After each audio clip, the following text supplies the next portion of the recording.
Activities में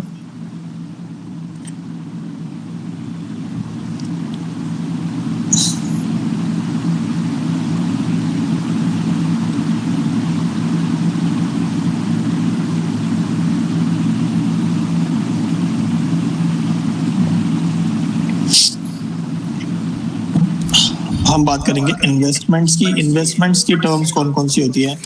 investments में होते हैं जो हम कंसिडर करेंगे वो करेंगे फिक्स्ड एसेट्स, फिक्स्ड एसेट्स में हम टैंजिबल इंटैंजिबल दोनों की बात करेंगे।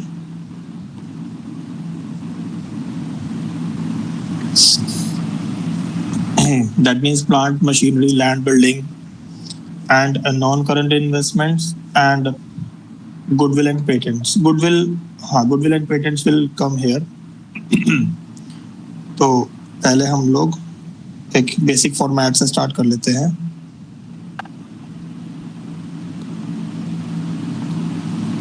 अब यहाँ पे सबसे सिंपल पार्ट है कि the cash comes, inflow of cash में हमको सिर्फ ऐड करना है, आउटफ्लो ऑफ कैश में सब्ट्रैक्ट करना है। अब कैश कैसे आएगा और कैसे जाएगा, इन्वेस्टमेंट्स या उसके टर्म्स के बेसिस पे। अगर हम कोई चीज सेल करते हैं तो सेल ऑफ टैंजिबल एसेट्स। अब टैंजिबल एसेट्स में हमारे पास सारे आते हैं, प्लांट मशीनरी लैंड बिल्डिंग, ये सब जितने भी होंगे हम उसको पॉजिटिव में वैल्यू से हम इसको रिकॉर्ड करेंगे। तो यहाँ पे हम लोग लिख देते हैं ऐड, क्योंकि यहाँ पे कैश आ रहा है। देन सेल ऑफ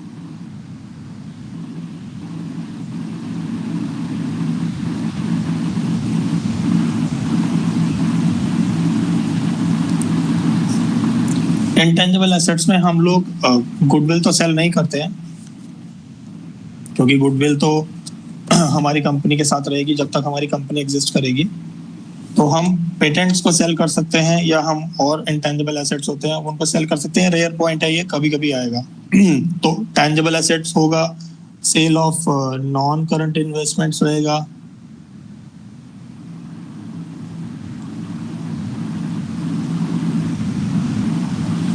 तो एक point, second and third point. Additionally जो भी इन्वेस्टमेंट्स की इनकम होती है, इनकम यानी कि हमने जो कहीं पे शेयर्स में अगर हमने इन्वेस्ट किया है तो उस शेयर्स पे अगर हमें डिविडेंड रिसीव होता है तो डिविडेंड इनकम ये हम ऐड करेंगे।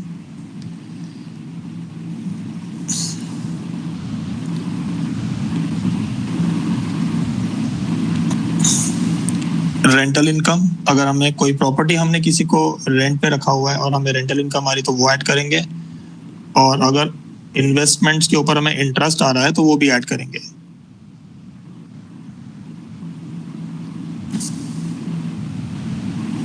ये सब ऐड होगा। सिंपली यहाँ पे बस ध्यान रखना है कि कोई भी एसेट्स हम सेल कर रहे हैं, वो एसेट सेल करके जो कैश आ रहा है वो हमारा ऐड वाले पार्ट में आएगा, क्योंकि इनफ्लो ऑफ कैश यहाँ पे है। और लेस में वही इन्वेस्टमेंट्स को अगर हम परचेज करते हैं तो purchase of tangible assets, purchase of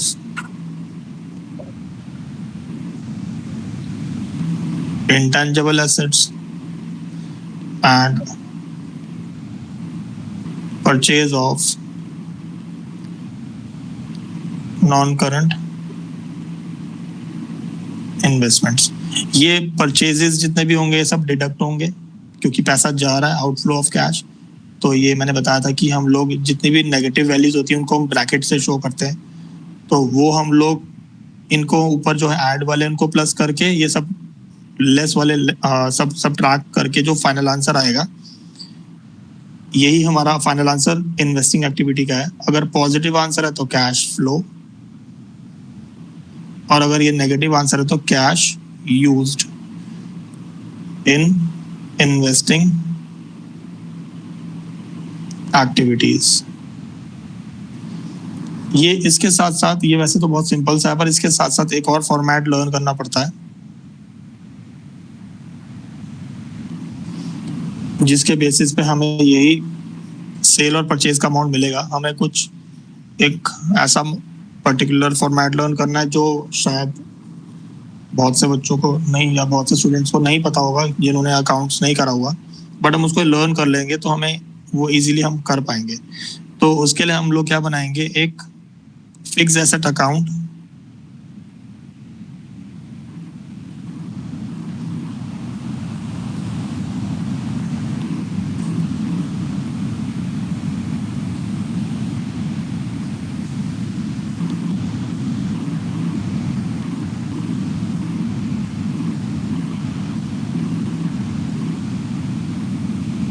ledger account हमें प्रिपेयर करना पड़ेगा।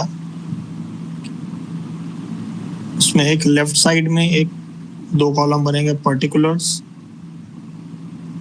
अमाउंट। राइट साइड में एक फॉर्मेट सेम हमें लिखना है, पर्टिकुलर्स एंड अमाउंट। अब इसके कुछ पॉइंट्स को मेमोराइज करना पड़ेगा और कुछ टर्म्स मैं क्लियर कर दूंगा अभी।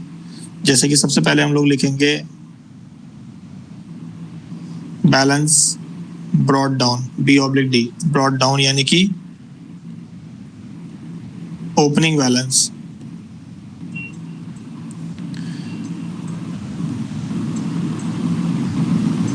बैलेंस कैरिड डाउन, C/D यानी कि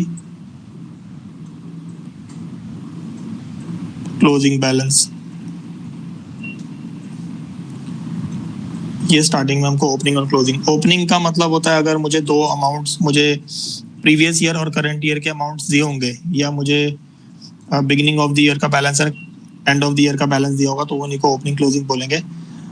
अपार्ट फ्रॉम दैट, अगर उसके ऊपर कोई डेप्रिसिएशन अगर हमें अमाउंट दिया हुआ है तो वो डेप्रिसिएशन हम लोग यहाँ रिकॉर्ड करेंगे। अगर हमने उसको सेल किया है तो बैंक से यहाँ पे लिखेंगे, क्योंकि वो सेल करके पैसा जो आएगा।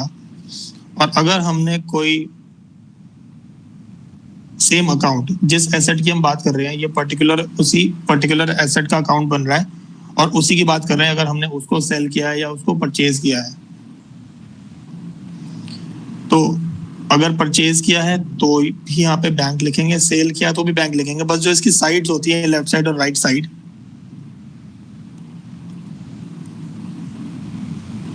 जो इसकी 2 साइड्स होती हैं, उससे हम लोग ये पहचानते हैं कि ये परचेज हो रहा है या सेल हो रहा है। अल्टीमेटली बैंक का मतलब है पैसा आया या गया। सो इनफ्लो और आउटफ्लो हमें यही इसी चीज से हमें फाइंड आउट होगा।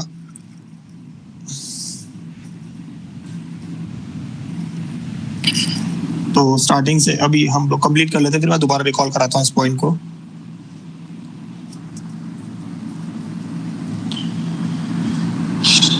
अगर जैसे सेल किया है, तो सेल करने में अगर मुझे लॉस हुआ है तो मैं उसको यहाँ पे लिखूंगा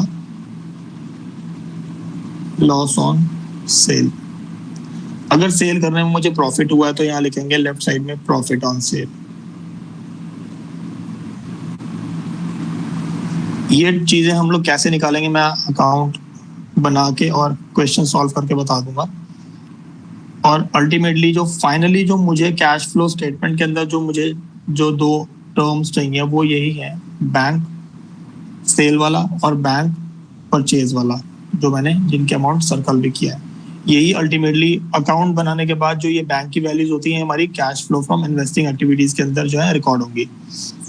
तो स्टार्ट कैसे करेंगे, पहले हम लोग अकाउंट भी तब बनाएंगे, उसका भी एक कंडीशन है, वो मैं बताऊंगा कि अकाउंट बनता कब है। जरूरी नहीं है कि अकाउंट बनेगा ही, बट उसकी एक पर्टिकुलर कंडीशन है। तो अगर ये अकाउंट बनेगा तो हमें किसी भी फिक्स एसेट का मतलब कि प्लांट अकाउंट है, मशीनरी अकाउंट है, तो उस पर्टिकुलर मशीन का अकाउंट बनाएंगे। और सबसे पहले हम लोग इसका opening balance, closing balance record करेंगे, वो क्वेश्चन में गिवन होता है। डेप्रिसिएशन भी गिवन होगा, अगर हमने उस मशीन को सेल किया है तो हम उसमें कैलकुलेशन करेंगे कि हमने जब सेल किया है तो कितने का वो गिवन होगा, सेल वाला मोस्ट प्रोबेबली गिवन होगा, बट वो सेल करने में हमको प्रॉफिट हुआ या लॉस हुआ वो हम कैलकुलेट करेंगे। तो अगर वो प्रॉफिट होगा तो हम लोग लेफ्ट साइड में रिकॉर्ड करेंगे, लॉस होगा तो राइट साइड में रिकॉर्ड करेंगे।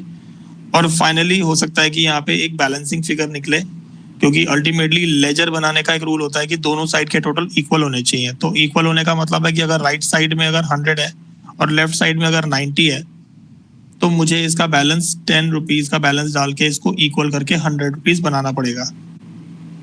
तो ये मेरा टोटल तभी इक्वल होगा। तो एक बैलेंसिंग फिगर कहीं ना कहीं पे आ सकती है, ये इसमें से किसी भी पॉइंट में एक बैलेंसिंग फिगर हमें फाइंड आउट करनी पड़ेगी, डिपेंड्स की क्वेश्चन में क्या इन्फॉर्मेशन गिवन है।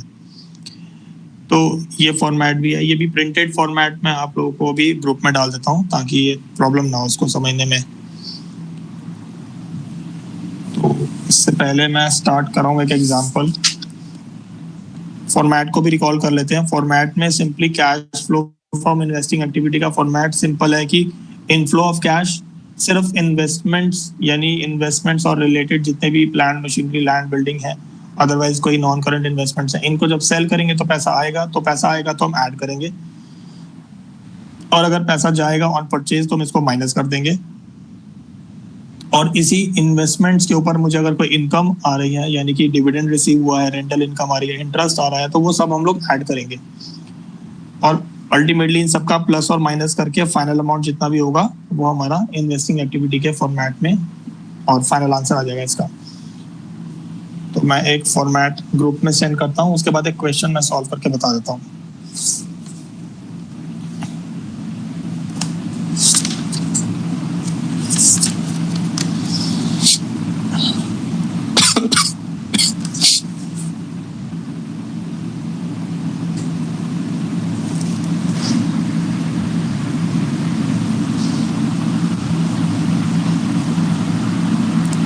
Just give me a minute, मैं ये बुक से निकाल के देता हूँ।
मैंने ग्रुप में ये प्रिंटेड फॉर्मेट एक पिक में मैंने सेंड किया, जिसमें इन्वेस्टिंग एक्टिविटी का फॉर्मेट और फिक्स एसेट अकाउंट का फॉर्मेट भी है।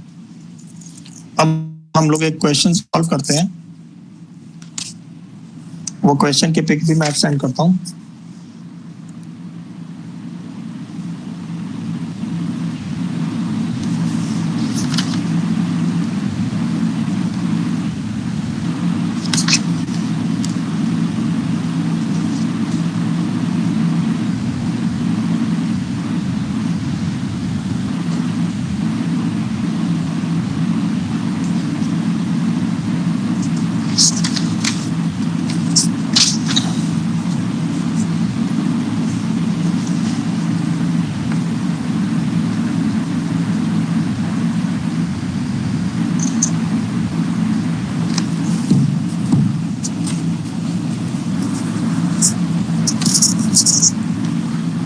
मैंने एक क्वेश्चन की पिक सेंड कर दी है ग्रुप में।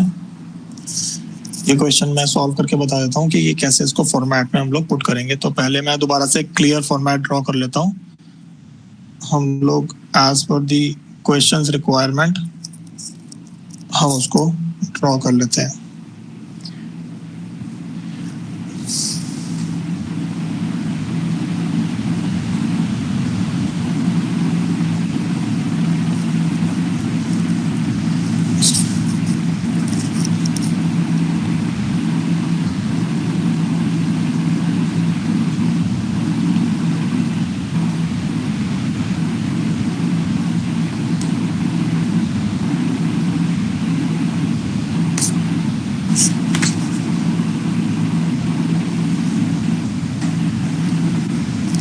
अभी इस क्वेश्चन में बहुत सिंपल सा टर्म दिया हुआ है। इसमें एसेट्स दिए हुए हैं और जो अमाउंट्स दिए हैं वो अमाउंट्स में सिंपली यहाँ पे इन्होंने परचेज और सेल मेंशन किया हुआ है। तो जो परचेज और सेल मेंशन किया दैट मीन्स वो बहुत पहले से सिंपल किया उन्होंने क्वेश्चन को। तो परचेज मीन्स हम सब ये परचेज करेंगे तो कैश का आउटफ्लो होगा, so it will be recorded in the less side. And जितनी भी सेल्स की आइटम है that will be the amount will be recorded in the add side. So कोई साइड तो नहीं है बट हम लोग इसको वर्टिकली मेंटेन करेंगे। पहले हम लोग सब सेल की ट्रांजैक्शंस रिकॉर्ड कर लेते हैं। जैसे हम देख सकते हैं क्वेश्चन में कि इन्वेस्टमेंट्स के आगे परचेजेस की हेडिंग के अंडर भी अमाउंट है, सेल्स की हेडिंग के अंडर भी अमाउंट है। तो मैं पहले सिर्फ सेल्स के आइटम को रिकॉर्ड कर लेता हूँ। तो sale of investments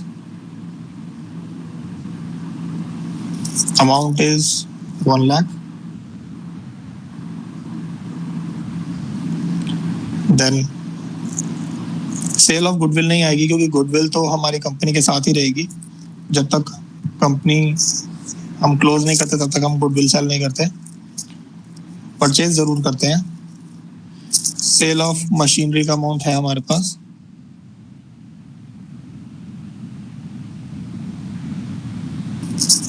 $1,50,000। Cell of patents का अमाउंट भी है 1 लाख। जितना भी ये सेल है उसका सारा कैश आएगा तो सब पॉजिटिव वैल्यू में रिकॉर्ड होगा। और अगर हम लोग परचेजेस देखें, परचेजेस में भी इन्वेस्टमेंट, गुडविल और पेटेंट्स नहीं, इन्वेस्टमेंट, गुडविल और मशीनरी, ये 3 अमाउंट्स हमारे पास परचेज में है। ये परचेज की आइटम तो लेस में जाएगी बट उससे पहले अगर मैं नीचे फर्दर क्वेश्चन में देखूं तो उसमें लिखा हुआ है interest received on debentures held as an investment. तो as the format income received from investments is also recorded. तो इंटरेस्ट रिसीव्ड ऑन डिबेंचर्स को भी मैं ऐड में डालूंगा। इंटरेस्ट ऑन डिबेंचर्स ये रिसीव हुआ है 16,000 रुपीज का। देन डिविडेंड रिसीव ये भी रिसीव हुआ है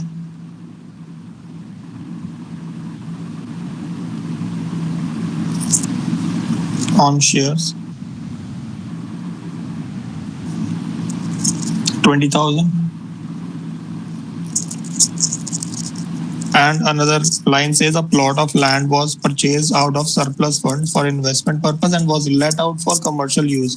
तो एक हमारे पास प्लॉट है जिसको हमने रेंट के लिए दे रखा है, जिसमें रेंटल इनकम आ रही है 80,000 रुपीज।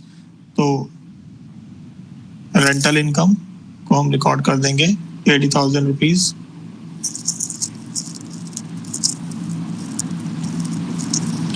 देन लेस वाली उसमें आ जाते हैं।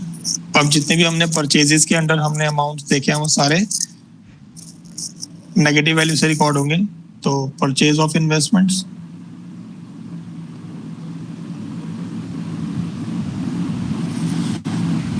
इसको मैं ब्रैकेट में रिकॉर्ड कर दूंगा 1,80,000।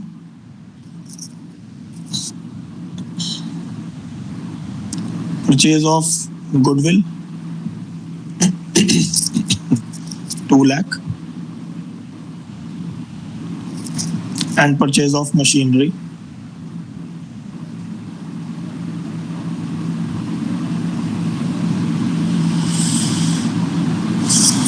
amount is 4,40,000।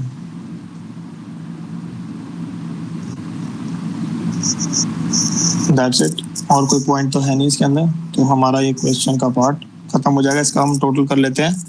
नेट वैल्यू हमारी जो इसकी आ रही है, सबको प्लस और माइनस करने के बाद वो आएगी 3,54,000। ये नेगेटिव वैल्यू है, दैट मीन्स कि परचेज में अमाउंट गया ज्यादा है, सेल से अमाउंट या इनकम से अमाउंट आया कम है। तो नेट वैल्यू जो है वो नेट एक्चुअली में कैश हमारा गया है, तो इसको लिखेंगे cash used in investing activities. तो कैश यूज तब लिखते हैं जब कैश जाता है। 3,54,000 रुपीज का कैश हमारा चला गया। तो ऐसे इसको हम लोग सॉल्व कर लेंगे। इस क्वेश्चन में कोई अकाउंट बनाने का फॉर्मेट वाला पॉइंट नहीं था, कोई लेजर अकाउंट, कोई मशीनरी अकाउंट बनाने के लिए नहीं था। तो एक और क्वेश्चन मैं देख लेता हूँ जिसमें अकाउंट बनाना हो, क्योंकि अकाउंट भी सीखना जरूरी है इसमें इन्वेस्टिंग एक्टिविटी का। एक और क्वेश्चन मैं सेंड कर देता हूँ। हम एक और क्वेश्चन ट्राई कर लेते हैं। इसका मैं सोल्यूशन भी भेज देता हूँ जो मैंने अभी भी सॉल्व किया। सो प्रैक्टिस करने में प्रॉब्लम नहीं आएगी।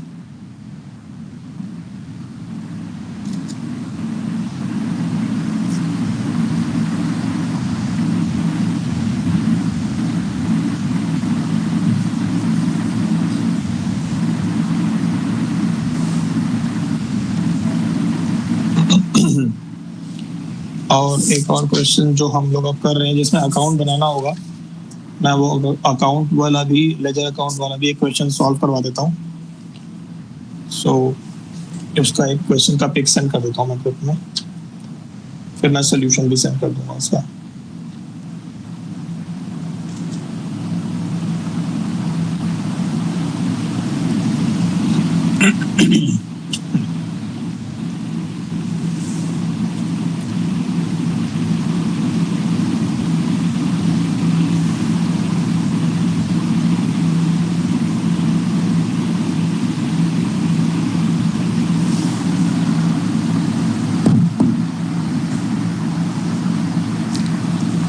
क्वेश्चन मैंने शेयर कर दिया है जो हम लोग अब सॉल्व कर रहे हैं।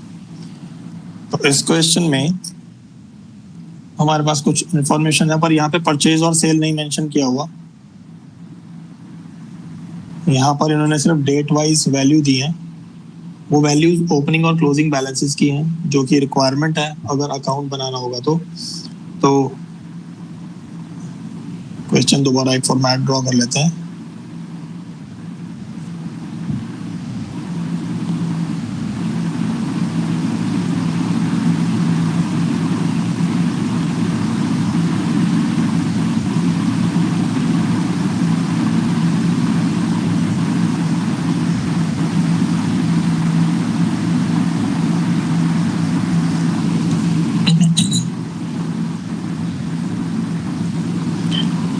क्वेश्चन में हमारे पास 2006 के अंडर वैल्यूज हैं, 2007 के अंडर भी वैल्यूज हैं। तो एक्चुअली में वो 1 अप्रैल 2006 दिया हुआ है, यानी कि ओपनिंग हमारा फाइनेंशियल ईयर अप्रैल टू मार्च होता है, तो 1 अप्रैल 2006 की वैल्यू दी है और 31 मार्च 2007 की वैल्यूज दी है। ये नया वाला क्वेश्चन मैं करवा रहा हूँ जो मैंने अभी शेयर किया आपको ग्रुप में। तो उसमें इन्वेस्टमेंट्स की ओपनिंग और क्लोजिंग वैल्यू दी है। तो जो 1 अप्रैल की वैल्यूज है वो ओपनिंग है और जो 31 मार्च 2007 है वो क्लोजिंग की वैल्यूज है। इन्वेस्टमेंट्स की ओपनिंग क्लोजिंग वैल्यू दी है, मशीनरी की भी ओपनिंग क्लोजिंग दी है, प्रोविजन फॉर डेप्रिसिएशन दिया। ओके, प्रोविजन फॉर डेप्रिसिएशन भी दिया हुआ है यहाँ पे।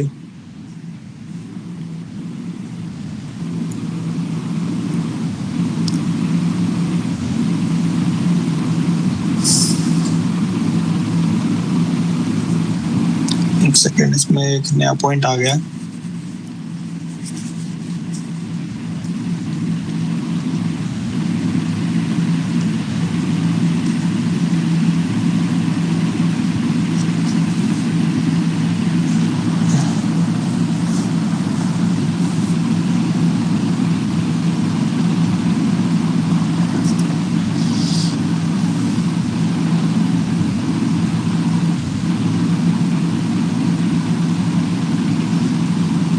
इसमें एक नया पॉइंट आ जाएगा, तो इसको आप अभी इग्नोर कर दो, ये वाला क्वेश्चन में फिर वो नया पॉइंट सीखना पड़ेगा, वो और कंफ्यूजिंग हो जाएगा। तो मैं एक और क्वेश्चन सेंड कर देता हूँ जो थोड़ा सा सिंपल है, फॉर्मेट बेस्ड है। अगर फॉर्मेट बेस्ड नहीं किया तो कंफ्यूजन हो जाएगी। तो मैं एक और क्वेश्चन सेंड करूँ, मैं इसको डिलीट कर देता हूँ फिलहाल, अगर ये ग्रुप से डिलीट हो सकता है तो। Okay sir.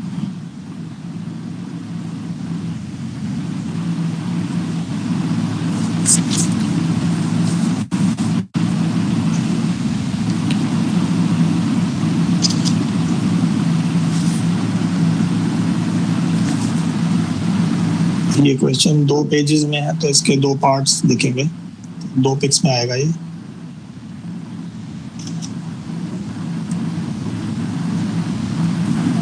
Okay sir. चलो ठीक है, हम स्टार्ट कर लेते हैं।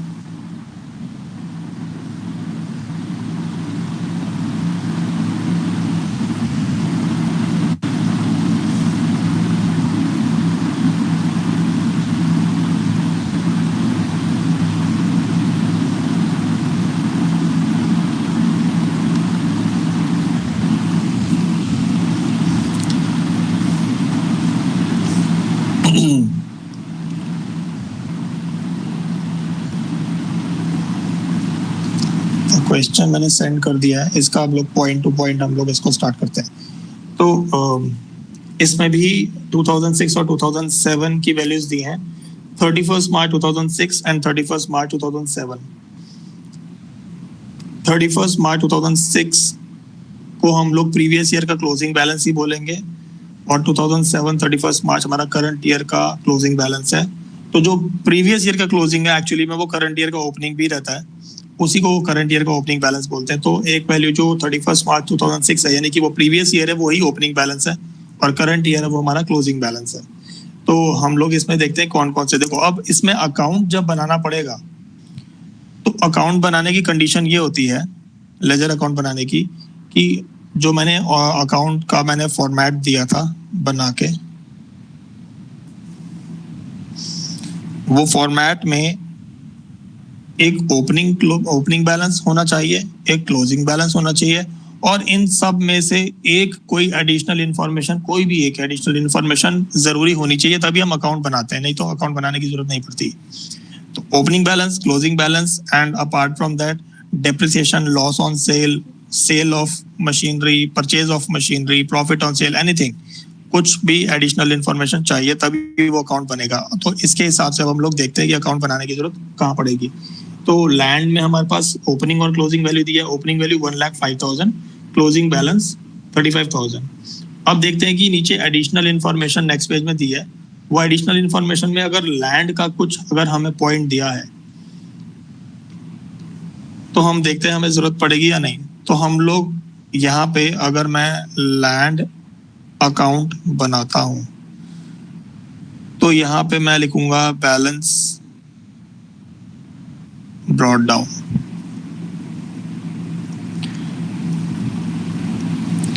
और balance carried down.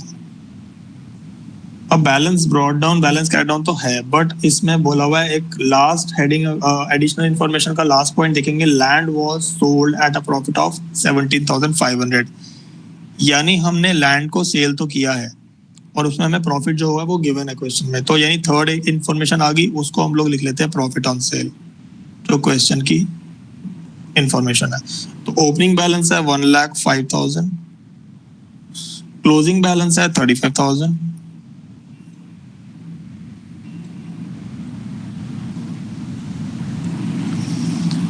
And profit on cell है 17,500।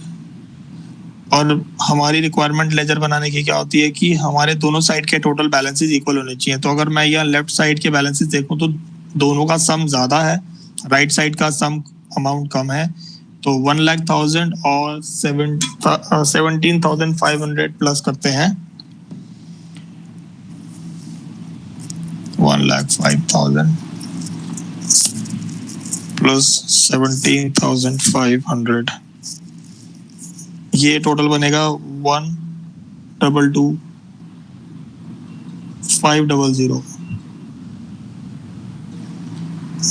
राइट साइड में भी 122,500 रहेगा, क्योंकि दोनों साइड का टोटल ज्यादा वाला जो है दोनों वाला वहीं आ सकता है, यानी कि दोनों साइड में जो टोटल आएगा इक्वल आएगा और जो बड़ा टोटल है वही दोनों साइड आएगा। अब यहाँ पे एक बैलेंसिंग अमाउंट मुझे डालना है, यानी कि अगर मैं 1,22,500 में से 35,000 को माइनस कर दूं तो बैलेंसिंग अमाउंट आ जाएगा। वो बैलेंसिंग अमाउंट आते ही मेरा दोनों राइट साइड का टोटल भी इक्वल हो जाएगा। तो 1,22,500 में से अगर मैं 35,000 माइनस कर दूं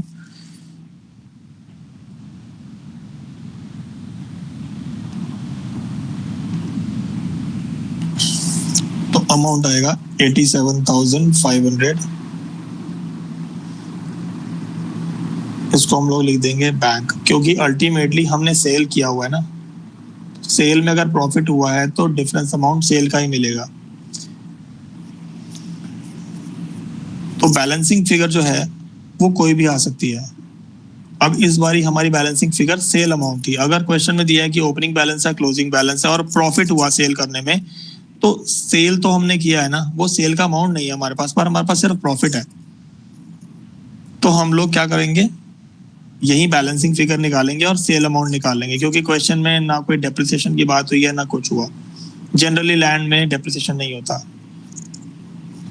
और बाकी इसके ओपनिंग, क्लोजिंग और प्रॉफिट के अलावा जो हमारे पास अमाउंट रह गया था वो सिर्फ सेल ऑफ लैंड ही रह गया था, जिसके अंदर प्रॉफिट भी इंक्लूडेड है। ऑब्वियसली जब हम लोग कोई चीज बेचेंगे तो बेचने में जो अमाउंट आएगा उसके अंदर प्रॉफिट अपने आप ही आ जाएगा।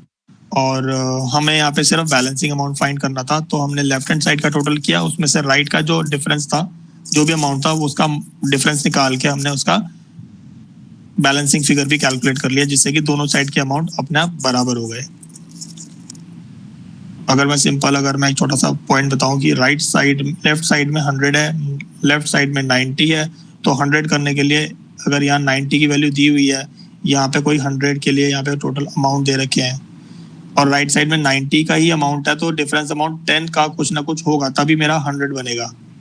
तो उस केस में मुझे ये इक्वल करना पड़ेगा और इसी से जो है यही मेरा बेस है, जिसकी वजह से मेरा बैलेंसिंग फिगर निकल पाएगा कि मेरा यहाँ पे कोई मिसिंग फिगर है जो मुझे ढूंढना भी था। तो ये लैंड अकाउंट बन गया। तो इससे हमें क्या मिल गया, सेल अमाउंट मिल गया। तो हमने पहला क्या पॉइंट डालना है, सेल ऑफ लैंड, जो हमारे फॉर्मेट का पार्ट है, सेल ऑफ लैंड। कितना अमाउंट सेल का आया, 87,500। सिंपली ये 87,500 में यहाँ लिख दूंगा।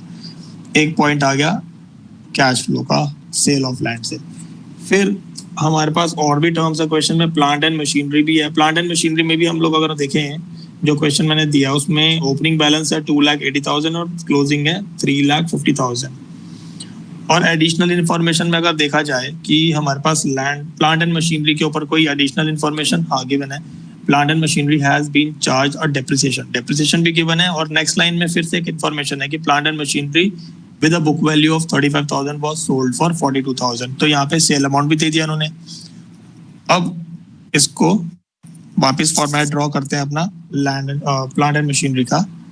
तो हम लोग अपने गिवन इंफॉर्मेशन को अपने फॉर्मेट में पुट कर देंगे बस। और एक बेसिक सी चीज जो है और कैलकुलेट करनी पड़ेगी।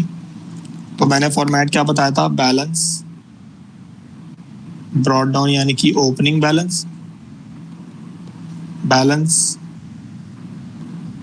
कैरिड डाउन यानी कि क्लोजिंग बैलेंस, एक था डेप्रिसिएशन, एक था लॉस ऑन सेल, एक था ओनली सेल का बैंक अमाउंट, एक था profit on cell,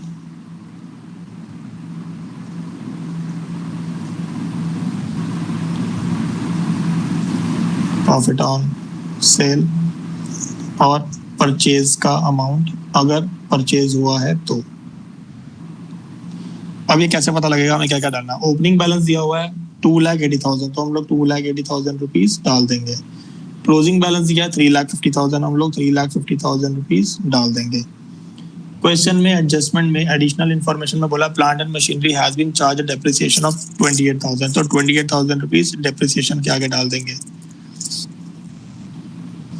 then next information कहती है plant and machinery with book value of 35,000 was sold for 42,000। तो सोल्ड फॉर 42 मतलब कि 42,000 तो सेल अमाउंट आ गया, बट एक पॉइंट दिया कि बुक वैल्यू ऑफ 35,000। तो बुक वैल्यू का मतलब क्या होता है कि हमारे हिसाब से जो आज की वैल्यू है, हम कोई भी चीज सेल करते हैं तो हम पहले अपनी एक वैल्यू कंसिडर करते हैं, फिर जब वो सेल होता है तो पता लगता है कि हमें प्रॉफिट हुआ या लॉस हुआ। तो हमारे हिसाब से जो बुक वैल्यू थी वो 35,000 रुपीज थी, बट हमने उसको सेल किया कितने का, 42,000 रुपीज का। तो हमें सेल करने में क्या हुआ होगा, प्रॉफिट हुआ होगा या लॉस हुआ होगा, हमें प्रॉफिट हुआ होगा। यानी मुझे कितना प्रॉफिट हुआ, 35,000 रुपीज की चीज को मैंने 42,000 में अगर सेल कर दिया, यानी मुझे प्रॉफिट हो गया 7,000। हाँ, 7,000 का प्रॉफिट हो गया। तो 7,000 रुपीज में प्रॉफिट ऑन सेल में डाल दूंगा। मुझे अपना ये अकाउंट कंप्लीट करना है, क्योंकि कोई ना कोई अभी एक मिसिंग फिगर है जो अब निकलने वाली है। तो अब मैं राइट साइड का टोटल चेक करता हूँ, लेफ्ट साइड का टोटल चेक करता हूँ। दोनों साइड में से ज्यादा टोटल कौन सा वाला है, 3,50,000 प्लस 42,000 प्लस 28,000। तो अच्छा, लॉस को तो मैं हटा देता हूँ, क्योंकि जब प्रॉफिट हुआ तो लॉस तो नहीं होगा, एक ही चीज हो सकती है। अब मेरे पास राइट साइड का टोटल चेक कर लेता हूँ कितना आ रहा है, 28,000 प्लस 42,000 प्लस 3,50,000। राइट साइड में टोटल आ रहा है 4,20,000। भी मैं इसको अलग से लिख देता हूँ। लेफ्ट साइड का टोटल भी चेक कर लेते हैं, 2,80,000 प्लस 7 यानी कि 2,87,000 हो गया। यहाँ का टोटल हो गया 2,87,000।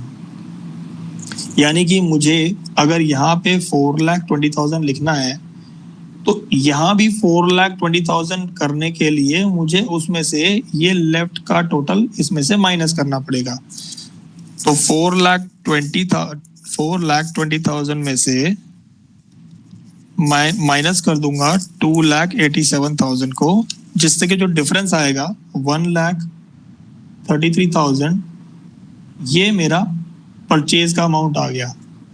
अगर मैं बहुत बेसिक सी बात देखूं, अपने क्वेश्चन में वापस देखूं कि मेरे पास ओपनिंग बैलेंस 2,80,000 का था और क्लोजिंग बैलेंस 3,50,000 का था, मतलब कि एक मशीन जो स्टार्टिंग में मेरे पास 280 की थी, एंड ऑफ द ईयर में 350 की होगी। मतलब कुछ ना कुछ तो परचेज किया होगा, तभी तो बढ़ेगी ना वैल्यू। और इन बिटवीन मैंने सेल भी किया, दैट मीन सेल वाला अमाउंट तो आ गया, और परचेज भी निकलना एक हमारे लिए एक मिसिंग फिगर था, क्योंकि हमें खुद यहाँ देख के पता लग रहा था कि यहाँ पे वैल्यू बढ़ रही है, सेल होने के बाद भी बढ़ रही है, दैट मीन्स कुछ परचेज किया। तो ये परचेजिंग वैल्यू जो है मेरी यहाँ पे बैलेंसिंग फिगर ऐसे निकल जाएगी। तो लेजर का टोटल बार बार मैं बता दूंगा, दोबारा बता दूंगा कि जो भी दोनों में से जो ज्यादा वाला टोटल होगा वो दोनों साइड में अपने आप आ जाएगा, और जो भी बड़ा वाला टोटल होगा उसमें से ऑपोजिट साइड का जो भी स्मॉलर अमाउंट का टोटल होगा वो माइनस करके डिफरेंस अमाउंट मेरा बैलेंसिंग फिगर आएगा।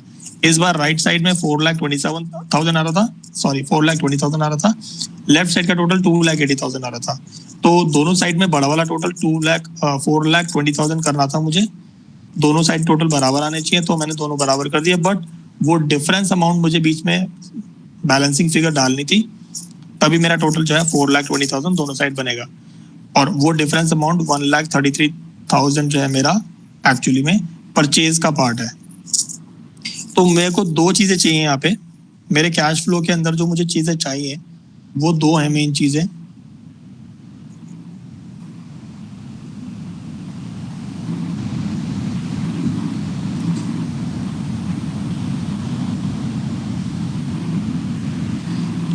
एक मुझे चाहिए परचेज और एक मुझे चाहिए सेल, जो मेरे कैश फ्लो स्टेटमेंट के अंदर जाएगा। तो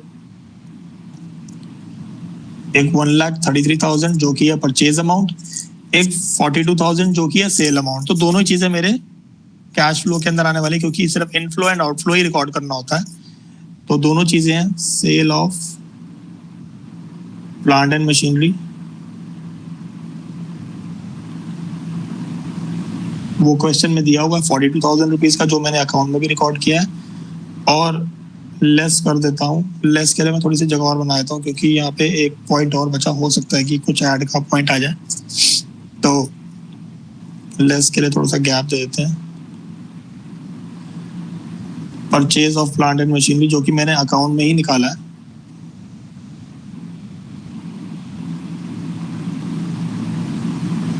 purchase of plant and machinery, ये अमाउंट अभी हमने जो लेजर में निकाला वो निकला 1,33,000। 1,33,000 में यहाँ पे नेगेटिव साइड, नेगेटिव वैल्यू से रिकॉर्ड कर देता हूँ एंड बाकी नीचे का मैं इसको रब कर देता हूँ जरा।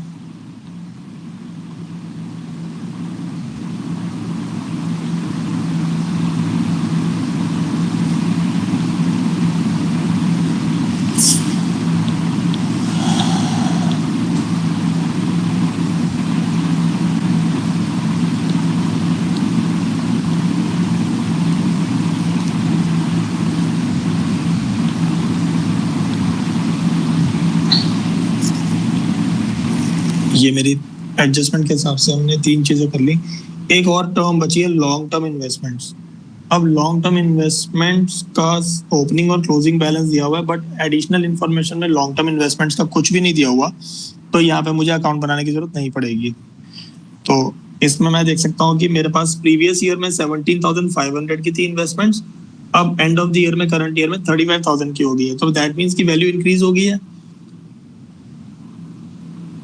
तो वैल्यू इंक्रीज हुई है, दैट मीन्स कि मैंने यहाँ पे कुछ परचेज किया है। तो इन्वेस्टमेंट्स की वैल्यू इंक्रीज हुई है, दैट मीन्स कुछ परचेज हुआ है। तो purchase of long term investments,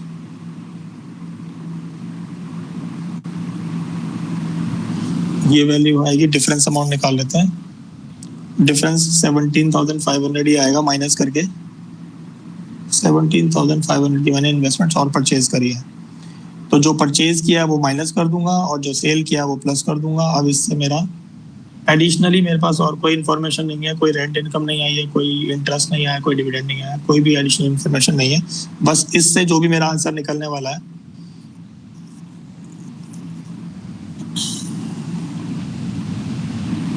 ये निकलेगा 21,000 और नेगेटिव निकलेगा। नेट वैल्यू जो निकलेगी वो, यानी कि नेट अमाउंट जो मेरा है वो आउटफ्लो का है, तो इसको बोलेंगे cash used in investing activities. तो ये मेरा फाइनल आंसर इन्वेस्टिंग एक्टिविटी का ऐसे आ जाएगा। बट थोड़ा सा ये है कि अकाउंट्स, लेजर अकाउंट बनाने के लिए थोड़ी मेहनत करनी पड़ेगी इसमें, वो प्रैक्टिस बेस्ड चीज़ है और एटलीस्ट जिन्होंने अब अकाउंट्स नहीं सीखा हुआ एटलीस्ट उनको थोड़ा सा डिफिकल्ट तो लगेगा। बट ये है कि थोड़ी सी प्रैक्टिस चाहिए। अगर कोई डाउट होगा तो आप मुझसे पूछ लेना इसको, मैं क्वेश्चंस भी सेंड कर दूंगा इसकी एडिशनली 1-2। फॉर्मेट के ऊपर फोकस करना है मेन। हाँ, मेन फॉर्मेट पे ही फोकस करना है। अगर वो फॉर्मेट सही हुआ तो बहुत कुछ करेक्ट हो जाता है। चलो, अब इसके बाद नेक्स्ट हमारे पास जो एक्टिविटी है वो है फाइनेंसिंग एक्टिविटी। और फाइनेंसिंग एक्टिविटी का मैं सिर्फ फॉर्मेट समझा दूंगा, नहीं तो बहुत ज्यादा हो जाएगा आज के लिए। तीनों एक्टिविटीज हमारी जो है इंपॉर्टेंट है इसमें, जिसमें से थर्ड एक्टिविटी है हमारी फाइनेंसिंग एक्टिविटी। तो फाइनेंसिंग एक्टिविटी में फाइनेंस का मतलब मैंने बताया भी था, फाइनेंस मीन्स बोरोइंग। तो हमारी जो भी मैंने टर्म्स उसमें आपको कराई थी क्लासेस में, उसमें से जो बैलेंस शीट कराई थी, तो बैलेंस शीट में एक है शेयर कैपिटल जो मुझे कंसिडर करनी है, एक लॉन्ग टर्म बोरोइंग और एक है short term borrowings.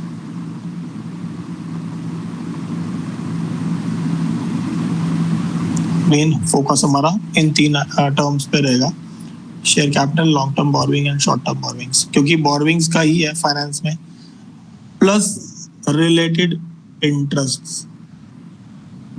Interest borrowings पे हम पे करते हैं एंड डिविडेंड भी हम पे ही करेंगे।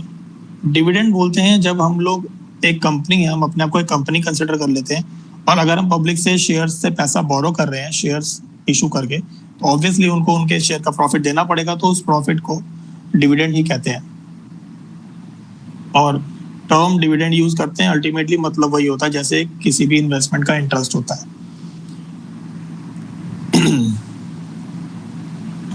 चलो, अब इसको हम लोग एक फॉर्मेट में कर लेते हैं। Cash flow from financing activity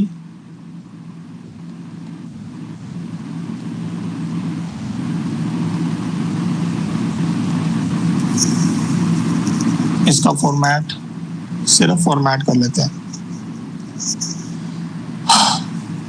अब यहाँ पे बिल्कुल सेम फंडा है कि पैसा जाएगा तो आउटफ्लो, पैसा आएगा तो इनफ्लो। अब बोरो करके पैसा आएगा तो प्लस कर देंगे और रीपेमेंट से पैसा वापस जाएगा तो माइनस कर देंगे। एंड रिलेटेड इंटरेस्ट भी हमें पे करने हैं या डिविडेंड पे करने हैं तो वो भी माइनस होगा। तो ऐड किसे करेंगे? Issue of shares. यहां से शेयर्स इशू करने से पैसा आता है। Issue of debentures,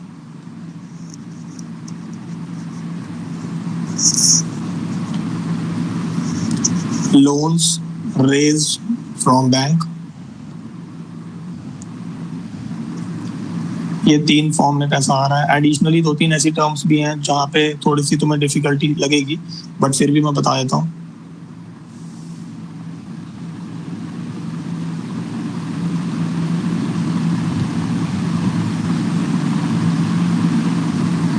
securities premium.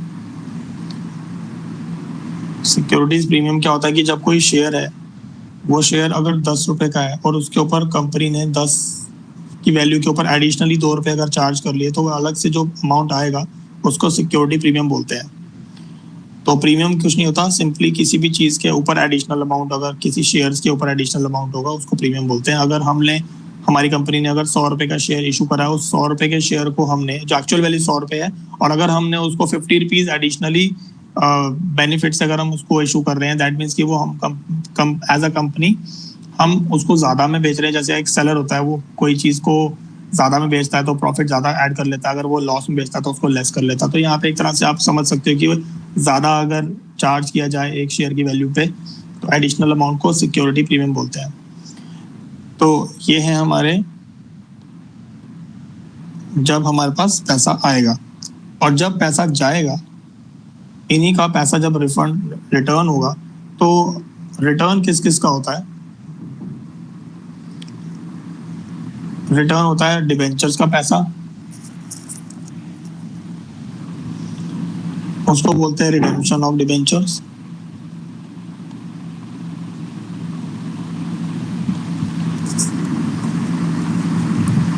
Redemption of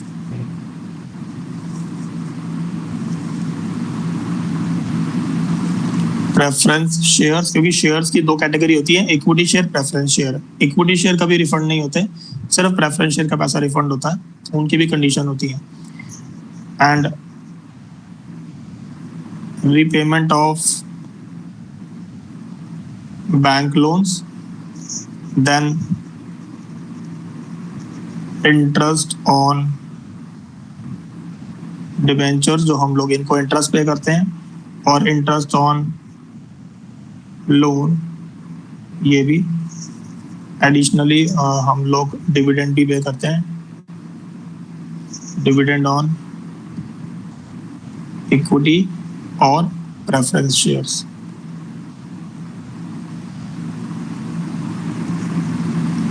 ये है हमारे सब ये लेस की आइटम है, और ऊपर सारे इशू करने के टाइम में पैसा, बोरो करने के टाइम में सारा पैसा आएगा तो प्लस, और रिटर्न करने के टाइम पे जब उनको वापस करेंगे in the form of interest और इन द फॉर्म ऑफ, हम लोग जब पूरा लमसम अमाउंट रिटर्न कर देते हैं तो वो सब माइनस होगा।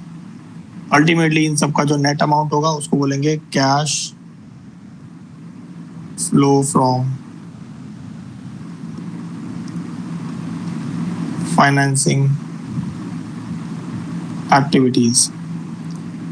इसका कॉन्सेप्ट मैं कल थोड़ा सा डिटेल में समझाऊंगा, क्योंकि इसमें कुछ टर्म्स ऐसे आने वाली है जो हम लोग आगे भी, हमारे एक टॉपिक आएगा सोर्स ऑफ फाइनेंस चैप्टर में, तो वो कुछ बेसिक चीजें मैं यहाँ पे थोड़ा डिस्कस करूंगा ताकि वो चैप्टर में भी समझने में आसान होगा और ये वाला फॉर्मेट को लर्न करना भी आसान लगेगा।